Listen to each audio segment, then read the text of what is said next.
엘리야 선지자가 활동할 당시 이스라엘의 왕은 아합이었습니다. 아합은 이전에 모든 왕보다 악한 왕이었죠. 이스라엘과 유다를 통틀어서 가장 심각한 죄를 지은 왕 중에 한 사람이었습니다. 아합은 자신의 아내도 가나안 족속에서 데려왔습니다. 시돈 여인 이세벨입니다. 이세벨도 이스라엘과 유다를 통틀어 가장 나쁜 여인이었습니다. 아합은 하나님을 알았지만 하나님을 섬기지는 않았습니다. 그 대신 가나안 족속의 신들인 바알과 아세라를 섬겼습니다. 그리고 이세벨도 이스라엘을 바알과 아세라를 섬기는 국가로 만들기 위해 하나님의 선지자가 눈에 보이면 다 죽였습니다. 아합이 바알과 아세라를 섬기는 것 때문에 하나님은 진노하였습니다. 이 결과로 하나님은 엘리야를 통해서 몇 년 동안 이스라엘에 비를 내리지 않겠다는 것을 아합에게 말씀하십니다. 엘리야는 이 말씀을 전한 후에 아합을 피해 시돈 사르밧에 숨어 살았습니다. 아마도 이 시기에 이세벨이 하나님의 선지자들을 죽인 것으로 보입니다. 아합은 엘리야도 죽이기 위해 온 나라와 다른 나라들에까지 군사를 보내 찾아다녔습니다. 엘리야의 증언대로 이스라엘에 2년 동안 비가 오지 않았습니다. 사람과 짐승이 마실 물도 거의 남지 않았습니다. 이스라엘은 큰 고통 중에 처하게 된 것이죠. 이스라엘에 비가 내리지 않는 지 한 3년째가 되어갈 때 하나님이 엘리야에게 임하여 말씀하십니다. 너는 가서 아합에게 보이라. 내가 비를 지면에 내리리라. 엘리야는 이 하나님의 말씀을 아합에게 전달합니다. 하지만 하나님께서는 비를 그냥 내리시지는 않으셨습니다. 그 전에 엘리야로 하여금 바알과 아세라 선지자들과 영적인 대결을 펼치게 하십니다. 엘리야는 이스라엘에서 활동하고 있는 바알과 아세라 선지자들을 모두 갈멜산에 모이게 합니다. 그들은 총 850명 정도 되죠. 실제로 이스라엘 백성 앞에서 엘리야와 그리고 바알과 아세라 선지자들 사이에 참신이 누구인가를 증명하는 영적인 대결이 펼쳐집니다. 갈멜산 위에 나무들을 쌓은 두 제단을 만들죠. 그리고 그 각 제단 위에 각을 뜬 송아지를 올려놓습니다. 하지만 제단에 불을 붙이지는 않습니다. 그 대신에 하늘에서 불로 응답하는 신이 참 신임을 증명하는 영적인 대결을 펼칩니다. 열왕기상 18장 22절로 24절을 저희가 함께 읽어보겠습니다. 18장 22절로 24절입니다. 엘리야가 백성에게 이르되 여호와의 선지자는 나만 홀로 남았으나 바알의 선지자는 450명이로다. 그런즉 송아지 둘을 우리에게 가져오게 하고 그들은 송아지 한 마리를 택하여 각을 떠서 나무 위에 올려놓고 불은 붙이지 말며 나도 송아지 한 마리를 잡아 나무 위에 놓고 불은 붙이지 않고 너희는 너의 신의 이름을 부르라. 나는 여호와의 이름을 부르리니 이에 불로 응답하는 신 그가 하나님이라. 백성이 다 대답하되 그 말이 옳도다 하니라. 결론적으로 이 영적인 대결은 엘리야의 승리로 끝납니다.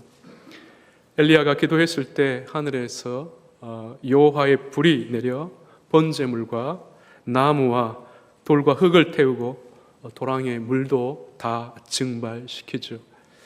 이 영적인 대결의 승리 속에서 엘리야는 이스라엘 백성에게 명령하여 바알 선지자들을 다 죽이게 합니다. 성경에 기록되지는 않지만 당연히 아세라 선지자들도 다 죽였을 것입니다. 그리고 엘리야는 다시 기도하여 하늘에서 비를 내리게 합니다.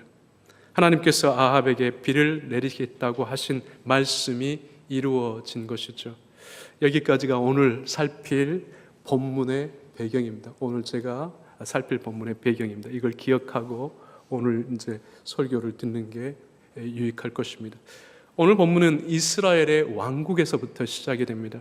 아합이 아내 이세벨에게 엘리야가 행한 일과 엘리야가 바알과 아세라 선지자들 다 죽였다는 것을 말합니다.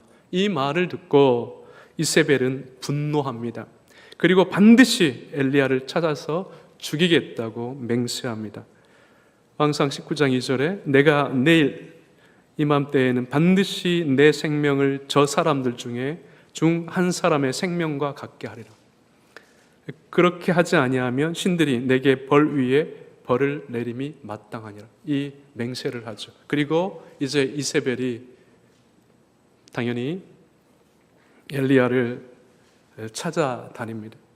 엘리야는 이세벨이 자신을 반드시 죽이겠다는 소리를 전해 듣고 두려워하여 유다의 남쪽 지역에 있는 브에셀바로 도망을 합니다. 엘리야가 이 지역까지 도망했다는 것은 이세벨의 권세가 미치지 못한 곳까지 피신했다는 것을 의미합니다. 엘리야는 브엘셀바에 자신의 사안을 머물게 하고 하룻길 정도 더 걸어서 광야로 들어갑니다. 그 광야에 있는 한 로뎀나무 아래 앉아서 죽기를 기다리면서 하나님께 이렇게 간청합니다. 왕상 19장 4절인데요. 여호와여 넉넉하오니 지금 내 생명을 거두시옵소서. 나는 내 조상들보다 낫지 못하니이다. 쉽게 이해하면 이렇습니다. 여호와여 나는 이제 더 바랄 것이 없습니다. 내가 할 수 있는 역할은 다 했습니다. 그러니 내 목숨을 거두어 주십시오. 나는 나의 조상들보다 조금도 나을 것이 없습니다. 나는 지금 암울한 현실을 바꿀 힘도 없는 너무도 연약한 사람입니다. 내가 죽는 것 외에 할 수 있는 것은 없습니다. 그러니 나를 죽여주십시오. 이렇게 간청하는 것과 같다는 것이죠. 엘리야가 얼마나 절망하고 낙심했는지를 알 수 있습니다. 사실 엘리야는 하나님의 능력을 이스라엘 백성에게 보이고 바알과 아세라 선지자들을 다 죽이면 이스라엘에 큰 영적인 변화가 있을 줄 알았습니다. 하지만 아무런 변화도 일어나지 않았죠. 이스라엘 백성이 변화된 것도 아닙니다. 하늘에서 불이 내려 제단을 모두 태우는 하나님의 능력을 볼 때에는 이스라엘 백성이 변화된 것처럼 보였습니다. 여호와 그는 하나님이시다, 여호와 그는 하나님이시다 라고 소리 지르며 하나님께 엎드렸기 때문이죠. 그리고 엘리야의 명령에 따라 바알과 아세라 선지자들을 다 죽일 때만 해도 변화될 것처럼 여겼습니다. 그런데 그것으로 끝입니다. 바알과 아세라 선지자들이 죽었을 뿐 그저 이스라엘은 과거와 같이 다시 원점으로 돌아갑니다. 아무런 변화가 일어나지 않습니다. 오히려 엘리야의 상황은 더욱 심각해졌습니다. 계속 숨어 있으면 목숨은 입태롭지 않았을 것입니다. 그런데 이제 목숨을 위협받는 상황에 이르게 된 것이죠. 하나님의 능력을 보이고 바알과 아세라 선지자들을 다 죽였음에도 불구하고 생명이 위협받는 상황에 처하게 된 것입니다. 지금 엘리야는 이세벨에게 쫓기는 신세가 되어 있죠. 그렇다고 어느 누구도 엘리야를 옹호해 주거나 보호해 주거나 지지해 주지 않았습니다. 만민이 환호하던 영웅이 갑자기 쫓기는 신세가 된 것입니다. 더욱이 하늘에서 불을 내리시고 바알과 아세라 선지자들을 죽이신 하나님도 그 이후로는 아무 일도 하지 않는 것처럼 보이셨습니다. 가장 먼저 심판해야 할 바알과 아합과 이세벨을 여전히 살려두신 것입니다. 이 때문에 엘리야는 생명의 위협을 받는 처지에 이르게 된 것이죠. 결론적으로 이렇게 이해되지 않는 현실 속에서 엘리야는 깊이 낙심하고 절망을 했습니다. 엘리야는 하나님이 계속 일하셔서 큰 변화가 있을 것이라고 기대했습니다. 하지만 하나님은 하늘에서 불을 내리고 바알과 아세라 선지자들을 죽이는 것까지만 하셨을 뿐 그 이상의 것은 하지 않으셨습니다. 그래서 엘리야가 낙심하고 심각한 의문에 빠진 것이죠. 그래서 피해 도망친 것입니다. 엘리야가 죽기를 바라며 로뎀 나무 아래서 잠을 자고 있을 때 천사가 나타나 엘리야를 위로하면서 먹을 것을 줍니다. 엘리야는 구운 떡과 물을 먹고 다시 잠을 잡니다. 이 장면을 한번 생각해 보시기 바랍니다. 지금 엘리야는 아무것도 하고 싶지 않은 반항을 지금 부리고 있는 겁니다. 저는 아무것도 하기 싫습니다. 그냥 저를 그냥 내버려 두십시오. 이렇게 반항하고 있는 것과 같습니다. 엘리야가 하나님께 아합과 이세벨을 그냥 두시고 왜 나만 괴롭히십니까? 나는 그냥 두시고 제발 아합과 이세벨을 어떻게 해 주시기 바랍니다. 이렇게 투정하는 것과 같다는 것이죠. 하나님은 엘리야에게 천사를 또다시 보냅니다. 먹을 것을 주시고 또 이렇게 말씀하십니다. 일어나 먹으라.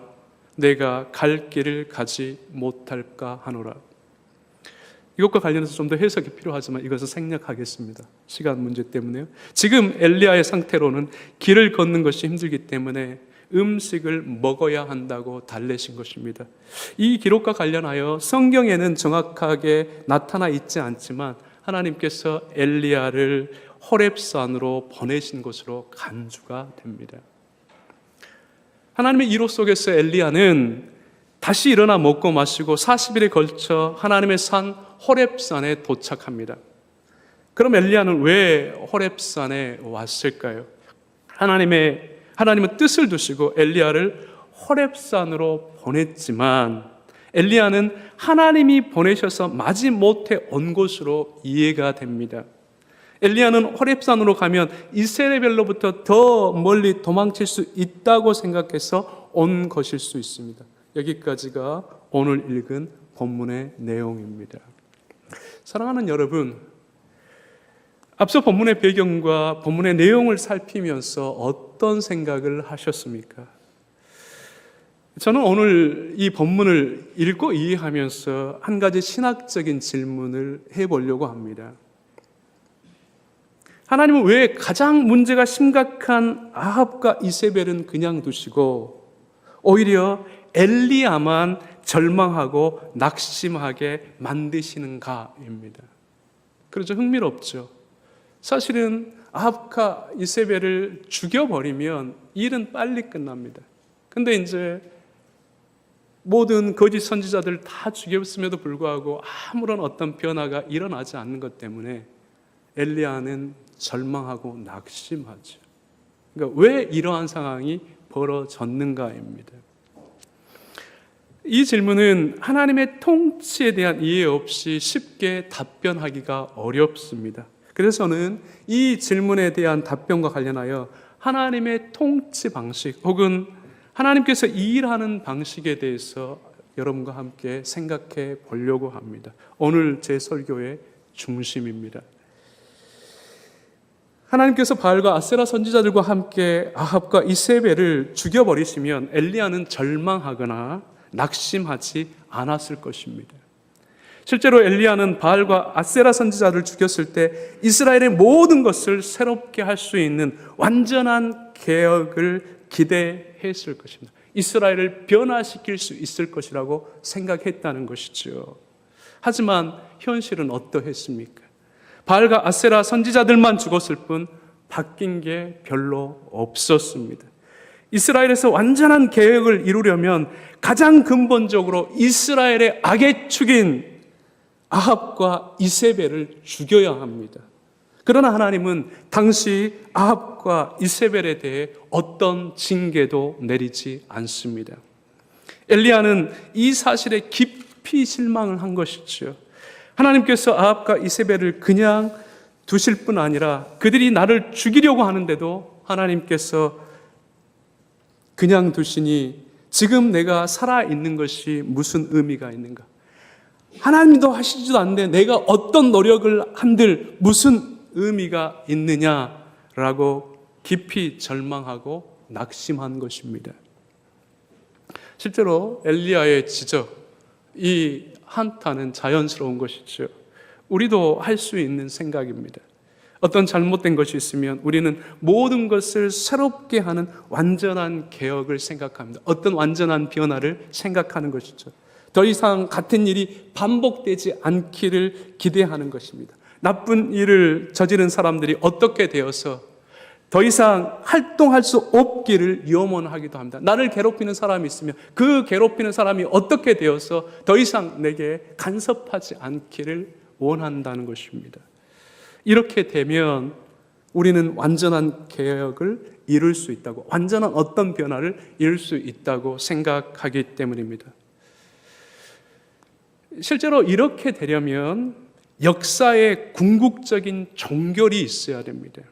역사의 궁극적인 종결은 현재 진행되고 있는 시간이나 사건이 끝장이 나는 것을 말합니다. 쉽게 말하면 하나님께서 역사가 더 이상 진행되지 않도록 궁극적으로 심판하시는 것을 의미합니다. 모든 것이 끝나고 모든 사람을 죽여야 합니다.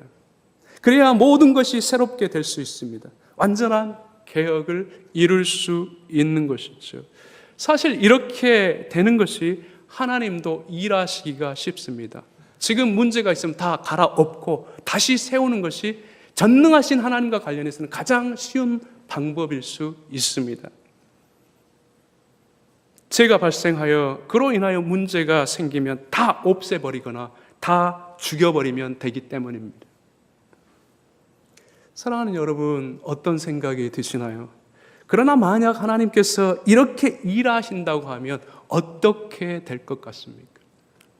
다행히도 하나님은 이렇게 일하시지 않습니다. 하나님께서 아합과 이세벨을 살려주신 이유는 그들을 사랑해서가 아닙니다. 하나님께서 계획하신 역사를 계속 이루시기를 바라셨기 때문입니다. 만약 하나님이 죄악과 관계된 모든 일에 대해서 역사를 궁극적으로 종결하는 방식으로 일을 하신다고 하면 이 세상은 어떻게 될까요? 우리의 삶은 어떻게 될 것 같습니까? 이렇게 하나님께서 일하신다면 죄를 짓고 문제가 있는 사람은 곧바로 죽어야 합니다. 죄 때문에 죄가 있는 곳은 다 사라져야 합니다. 국가든 교회든 가정이든 어떤 기관이든 역사 속으로 사라지고 다시 시작되어야 합니다. 의심의 여지 없이 이 세상에서 고통받는 신자들에게 가장 좋은 것은 주님이 빨리 오셔서 세상을 심판하시고 세상의 역사를 종결시키는 것입니다. 저도 가끔 이런 기대를 할 때가 있습니다. 힘들고 고달프면 주님 빨리 오시면 좋겠습니다. 이 삶이 빨리 마무리됐으면 좋겠습니다. 이런 기도, 이런 요문을 가질 때가 있는 것이지요.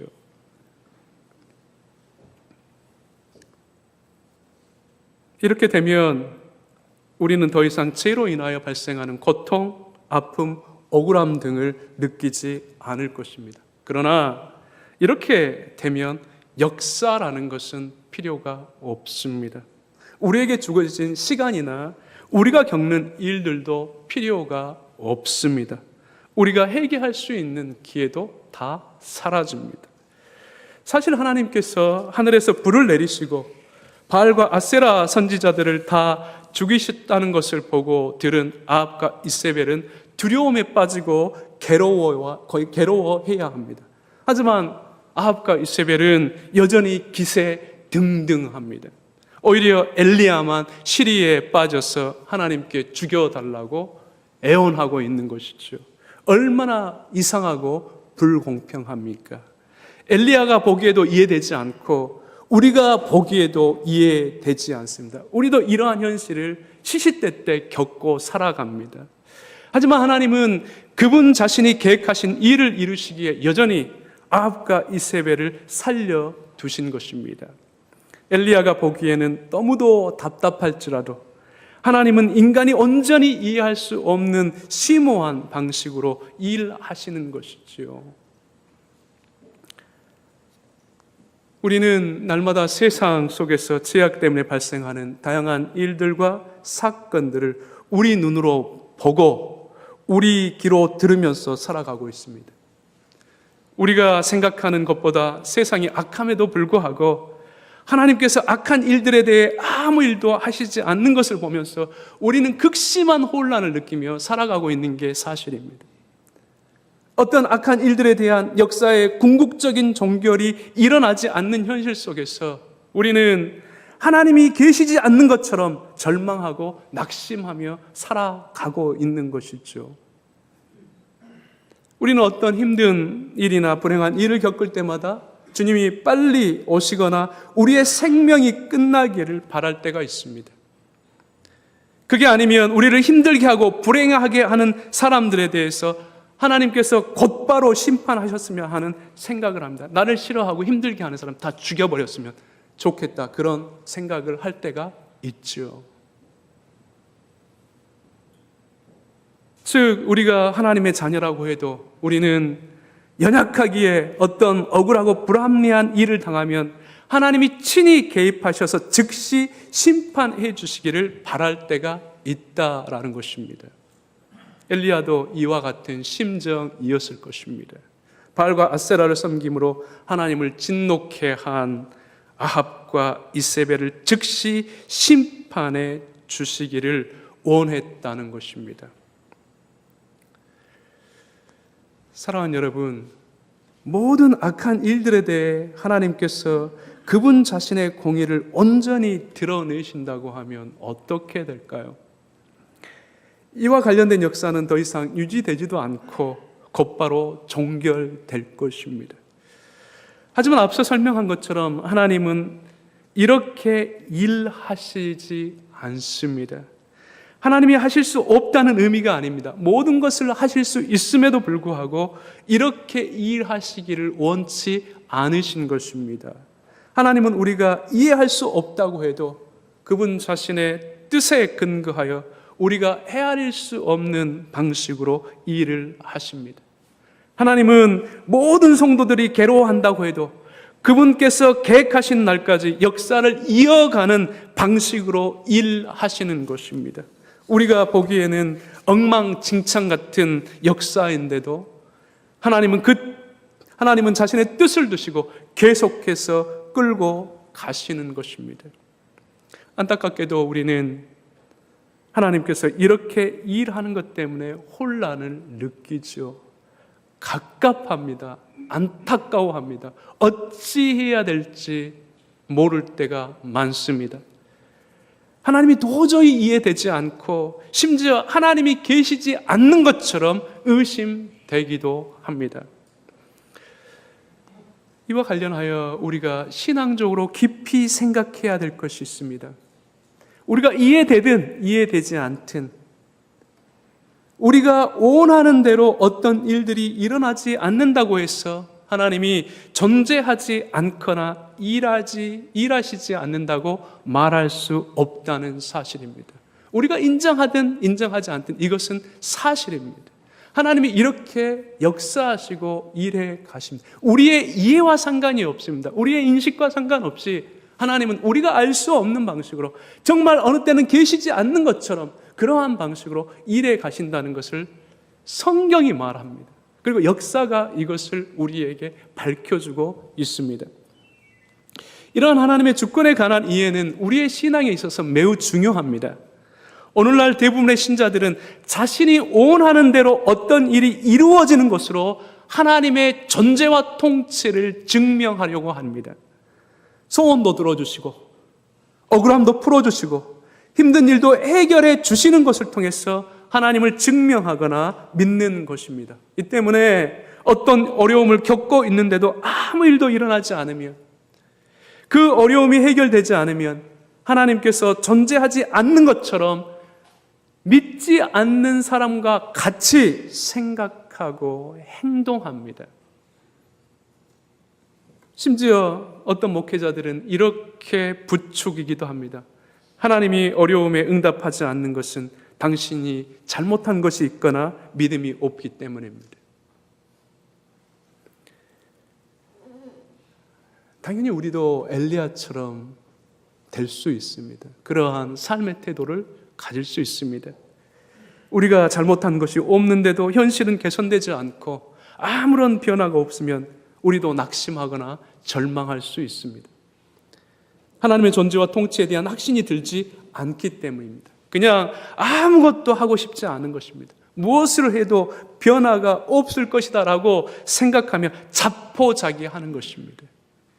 계속 절망하고 낙심하며 한숨 속에서 우울하게 시간을 보내는 것입니다. 실제로 이렇게 보내는 신자들이 있을 것입니다. 여러분들 중에도 있을 수 있습니다. 더 이상 하나님을 신뢰하지도 않고 아무런 소망 없이 그냥 시간을 때우며 살아가는 것입니다. 하지만 하나님은 엘리야처럼 어느 때가 되면 우리를 그냥 두지 않습니다. 성경의 전체 기록 통해서 우리에게 확인시켜 주는 겁니다. 어느 때가 되면 하나님이 우리를 부르십니다. 찾아오십니다. 그리고 위로하십니다. 우리가 절망하고 낙심하며 시간을 허비하며 살도록 그냥 두시지 않습니다. 하나님께서 낙심과 절망 중에 있는 엘리야를 친히 찾아오시는 것처럼 하나님은 우리에게도 찾아오십니다. 우리가 더 이상 우리 힘으로 아무것도 할 수 없다고 생각하는 그때에 모든 것을 내려놓고 모든 것을 포기하고 싶은 그때에 하나님은 찾아오십니다. 하나님은 우리를 찾아오셔서 위로하시고 설득하시며 우리가 가야 할 길을 계속 가게 하십니다. 하나님의 신비로운 역사입니다. 하나님의 크신 은혜이죠. 우리가 열왕기상 19장 9절에서 21절을 읽지 않았지만 호렙산에서 엘리야에게 일어난 일을 확인할 필요가 있습니다. 엘리야는 40일에 걸쳐 호렙산에 도착합니다. 그리고 오자마자 그곳에 있는 동굴에 들어가서 머뭅니다. 나오지 않습니다. 그냥 누워 있습니다. 앞서 밝힌 것처럼 하나님께서 엘리야를 호렙산에 보내셨지만 엘리야는 이세벨에게서 더 멀리 도망치기 위해 호렙산에 온 것처럼 느껴집니다. 왜 하나님께서 호렙산에 보내셨는지 생각하지 않고 그냥 거기에서 여전히 낙심하고 절망 중에 있는 것입니다. 호렙산에 왔음에도 불구하고 여전히 절망하고 낙심하여 굴에 있는 엘리야를 향해 하나님께서 이렇게 묻습니다. 엘리야야, 내가 어찌하여 여기에 있느냐? 본래 엘리야는 하나님께서 말씀하시기 전에 하나님을 찾고 호렙산으로 자신을 부르신 뜻을 물어야 했습니다. 이게 정상적인 모습입니다. 그런데 그렇게 하지 않았습니다. 그리고 다시 정신을 차리고 이스라엘 왕국에 있는 사마리아로 돌아가서 이스라엘 백성에게 하나님께 범한 것을 지적하며 회개를 외쳐야 합니다. 아합과 이세벨에게도 하나님께 돌이켜 회개를 외쳐야 합니다. 돌이키도록 회개를 외쳐야 합니다. 설령 목숨을 잃을지라도 하나님의 선지자가 감당해야 할 직무이기 때문입니다. 실제로 하나님이 로뎀나무 아래에 있는 엘리야에게 천사를 보내셔서 위로하고 음식과 물을 주시는 이유가 여기에 있습니다. 당연히 이럴 줄 알았는데 지금 엘리야는 여전히 절망과 낙심 중에 있습니다. 그래서 하나님의 물음에 엘리야는 이렇게 대답하죠. 내가 만군의 하나님 여호와께 열심히 유별하오니 이는 이스라엘 자손이 주의 언약을 버리고 주의 제단을 헐며 칼로 주의 선지자들을 죽였음이 오며 오직 나만 남았거늘 그들이 내 생명을 찾아 빼앗으려 하나이다. 이렇게 말하는 것이죠. 쉽게 이렇게 이해할 수 있습니다. 하나님께서 열심히 일하심에도 불구하고 그 결과를 보시기 바랍니다. 이스라엘 백성은 하나님의 언약을 버렸고 하나님의 선지자들은 다 죽었으며 지금 나 역시도 쫓겨다니고 있습니다. 지금 내가 무엇을 할 수 있습니까? 제발 저를 그냥 내버려 두시기 바랍니다. 이렇게 말한 것입니다. 이렇게 절망과 낙심 중에 있는 엘리야를 하나님께서 다시 부르시고 호렙산 앞에 서게 합니다. 그리고 하나님은 놀라운 광경을 보이시죠. 열왕기상 19장 1절로 12절을 우리가 같이 한번 읽어보겠습니다. 열왕기상 19장 11절로 12절입니다. 여호와께서 이르시되 너는 나아가서 여호와 앞에서 산에 서라 하시더니 여호와께서 지나가시는데 여호와 앞에 크고 강한 바람이 산을 가르고 바위를 부수나 바람 가운데 여호와께서 계시지 아니하며 바람 후에 지진이 있으나 지진 가운데에도 여호와께서 계시지 아니하며 또 지진 후에 불이 있으나 불 가운데서도 여호와께 계시지 아니하였더니 불 후에 세미한 소리가 있는지라. 사실 이걸 우리가 정확하게 이해할 수는 없습니다. 매우 신비스럽고 인간의 이성으로 온전히 이해될 수 없는 그런 장면이죠. 그럼에도 불구하고 하나님께서 이스라엘에게 이렇게 그분 자신을 직접적으로 나타내신 이유가 무엇인지를 생각해 볼 필요가 있습니다.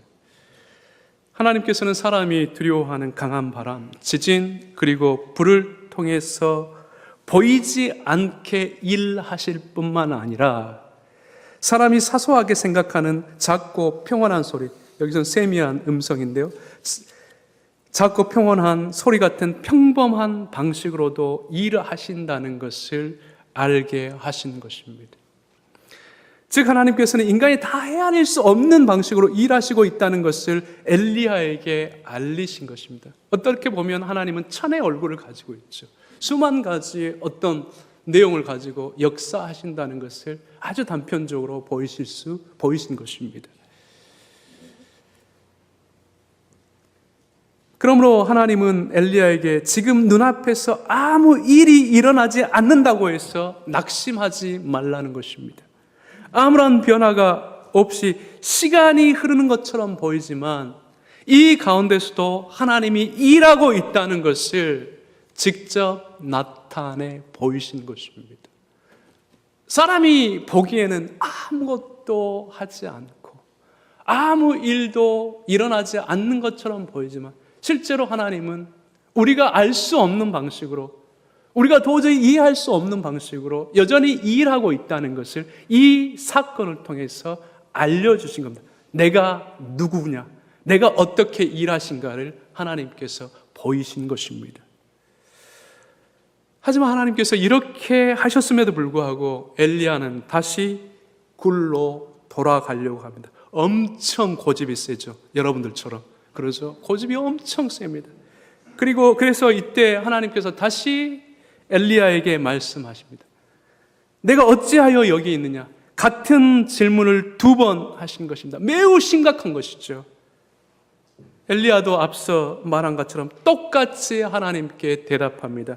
내가 만군의 여호와 하나님 여호와께 열심히 유별하오니 이는 이스라엘 자손이 주의 언약을 버리고 주의 제단을 헐며 칼로 주의 선지자들을 죽였음이오며 오직 나만 남았거늘 그들이 내 생명을 찾아 빼앗으려 하나이다.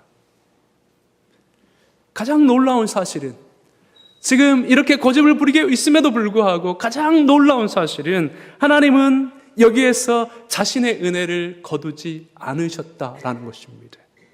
만약 하나님께서 엘리야를 그냥 두셨거나 혹은 그래 알았다 너는 여기서 죽어라 라고 말씀하시고 엘리야의 역사를 종결하셨다고 하면 어떻게 되었을까요? 근데 놀랍게도 이렇게 고집을 부리고 있음에도 불구하고 하나님은 엘리야를 향해서 은혜를 거두지 않으셨다라는 것입니다. 하나님은 결코 포기하지 않으시고 엘리야에게 다시 말씀을 하십니다. 3가지 해야 할 일과 1가지 위로를 허락하시지요. 먼저 엘리야가 해야 할 일은 이것입니다. 아람 왕을 세우고 아합을 대신할 이스라엘 왕을 세우며 엘리야를 계승할 엘리사를 세우는 일입니다. 그리고 엘리야를 위로한 것은 열왕기상 19장 18절에 잘 나와 있습니다. 우리 같이 한번 읽어볼까요? 엘리야를 향해서 위로하신 내용을 한번 같이 보겠습니다. 19장 18절입니다. 그러나 내가 이스라엘 가운데 7천 명을 남기리니 다 바알에게 무릎 꿇지 아니하고 다 바알에게 입맞추지 아니한 자니라. 엘리야에게 하나님께서 이렇게 말씀하시는 것과 같습니다. 이스라엘에 하나님을 경외하는 사람이 없는 것 같지만 아직도 7천 명이 남아있다. 그들이 목숨을 걸고 너를 위해 기도하고 너를 응원하며 너를 지지할 것이다. 내 눈에 보이는 것이 전부가 아님을 알아라. 이렇게 말씀하는 것과 같습니다. 하나님은 이 소명을 위해 엘리야를 붙드시고 그의 역사를 계속 이끌어 가시는 것입니다. 결론적으로 이러한 이해 속에서 우리가 실천적으로 가져야 할 자세가 있습니다. 먼저 지금 우리에게 하나님이 보이지 않고 계시지 않는 것처럼 느껴져도 낙심하거나 절망하지 말라는 것입니다. 다음으로 어떤 현실 속에서도 우리가 알 수 없는 방식으로 일하시는 하나님을 신뢰하며 우리가 해야 할 일을 신실하게 감당하라는 것입니다. 즉 인간적으로 계산하지 말고 의심하지 말고 생각하지 말고 하나님의 살아계심과 섭리하심을 신뢰하며 우리가 감당해야 할 일을 충성스럽게 감당하라는 것입니다. 그러면 결코 후회하지 않게 하시겠다고 하나님이 약속하시는 것입니다. 2007년에 튀르키예 이스탄불에서 매우 잔혹한 사건이 발생했습니다. 독일 출신의 틸만 게스케 선교사와 2명의 현지 목사들이 5명의 튀르키예 극단주의 무슬림주의자들에게 살해당했습니다. 수백 번 칼에 찔려 죽었습니다. 온몸을 칼로 난자를 당한 채 목이 잘려 죽었습니다. 이 사건 후에 튀르키예의 한 방송사 인터뷰에서 게스케 선교사의 아내 수잔네는 남편의 순교와 살인자들에 대해 이렇게 고백을 합니다. 남편과 두 사람의 죽음은 결코 헛된 것이 아닙니다. 이들의 죽음은 튀르키예에서 새로운 시작을 의미합니다. 범인들은 자기들이 무슨 일을 저질렀는지 모릅니다. 주님께서 그들을 용서하시기를 기도합니다. 그녀는 두 자녀들과 함께 지금도 여전히 튀르키예에서 복음 사역을 감당하고 있습니다. 사랑하는 여러분, 그녀가 모든 슬픔을 이겨내고 자신의 남편이 죽은 이유를 온전히 이해했다는 것을 의미하지 않습니다. 그녀는 하나님의 뜻을 생각하며 하나님의 뜻에 자신의 슬픔과 의문을 내어 맡긴 것입니다. 그리고 예수 그리스도를 본받아서 하나님의 뜻을 이루기 위해 고달픈 삶의 현실을 견뎌낸 것이죠. 이게 신자의 삶입니다. 이렇게 견디며 하나님의 사역자들은 자기의 직무에 충성을 다하는 것입니다. 이제 정리하겠습니다.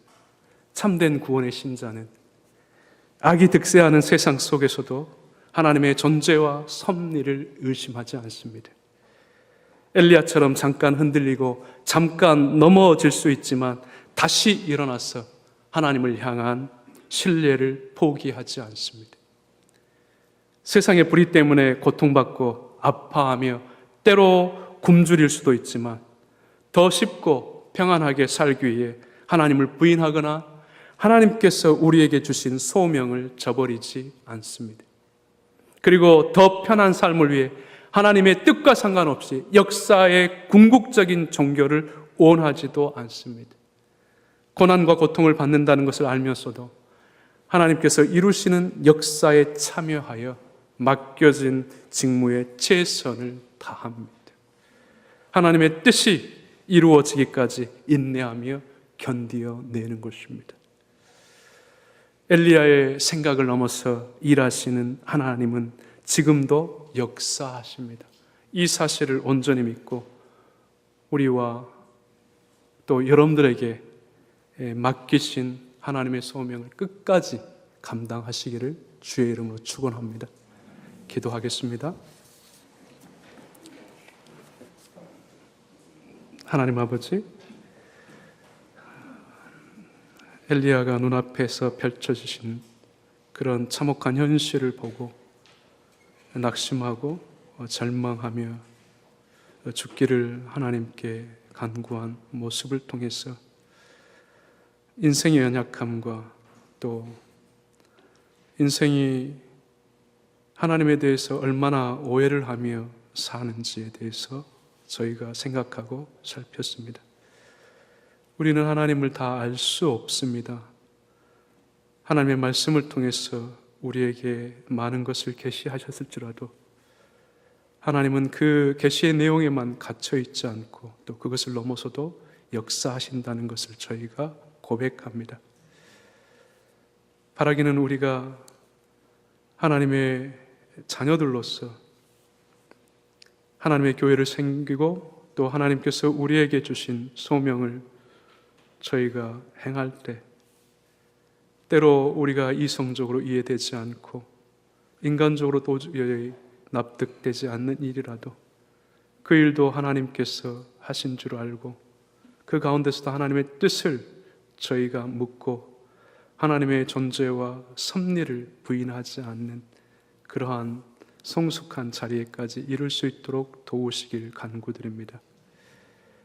우리 눈앞에서 펼쳐지는 모든 것들이 우리가 원하는 대로 이루어지지 않을지라도 여전히 그 가운데서도 하나님이 일하시고 역사하고 있음을 잃지 않고 하나님께서 우리에게 맡기신 일을 충성되게 감당하는 주의 종들 되게 하여 주옵소서.